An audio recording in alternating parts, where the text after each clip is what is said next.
بسم اللہ الرحمن الرحیم۔ السلام علیکم ناظرین، ہم آپ کو اپنے یوٹیوب چینل پر خوش آمدید کرتے ہیں۔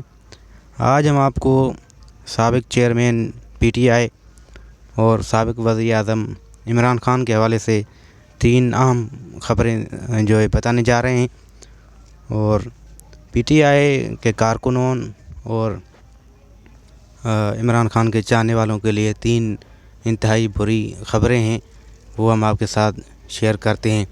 اس سے پہلے آپ سے ایک گزارش ہے کہ آپ کو اگر ہماری یہ ویڈیو پسند آئے تو ہمارے اس ویڈیو کو لائک کریں، کمنٹ کریں اور ہمارے اس چینل کو ضرور سبسکرائب کریں۔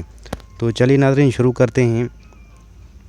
ویسے تو سابقہ وزیر اعظم عمران خان کافی عرصے سے جیل میں بند ہیں، تو اس وقت پاکستان کی عدلیہ نے ان کو 3 کیسوں میں سزائیں سنائی ہیں، تو اس کی تفصیلات ہم آپ کے ساتھ شیئر کرتے ہیں۔ سب سے پہلے تو عمران خان کو سائفر کیس میں سزا ہوئی ہے۔ سائفر کیس میں انہوں نے یہ الزام لگایا تھا سابقہ حکومت کے اوپر کہ انہوں نے میری حکومت گرانے کے لیے یہ سازش کی ہے، تو اس کیس میں بھی عمران خان کو 10 سال کی سزا ہوئی ہے۔ اور دوسرا کیس توشہ خانہ کا کیس ہے، اس میں بھی عمران خان کو سزا ہوئی ہے۔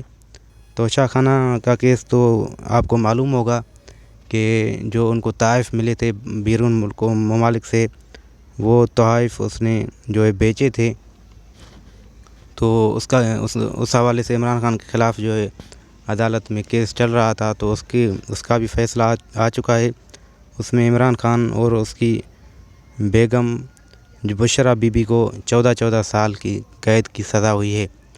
اور تیسرا اہم کیس ہے وہ ہے عدت میں نکاح کے حوالے سے کیس۔ تیسرا کیس عمران خان کے اوپر یہ چل رہا تھا کہ بشرا بی بی کے ساتھ جب اس کا نکاح ہوا تو تب بشرا بی بی کی عدت کا ٹائم تھا وہ پورا نہیں ہوا تھا، تو یہ بھی کافی ماہ یہ کیس چلتا رہا۔ بالآخر کل یہ فیصلہ آ چکا تھا کہ عمران خان اور بشرا بی بی کا نکاح تھا وہ ناجائز نکاح ہوا تھا، تو اس حوالے سے عمران خان اور بشرا بی بی کو 7 سال قید کی سزا اور 5 لاکھ جرمانے کی بھی سزا ہوئی ہے۔ تو یہ تھی عمران خان کے حوالے سے 3 اہم خبریں جو ہم نے آپ کے ساتھ شیئر کی۔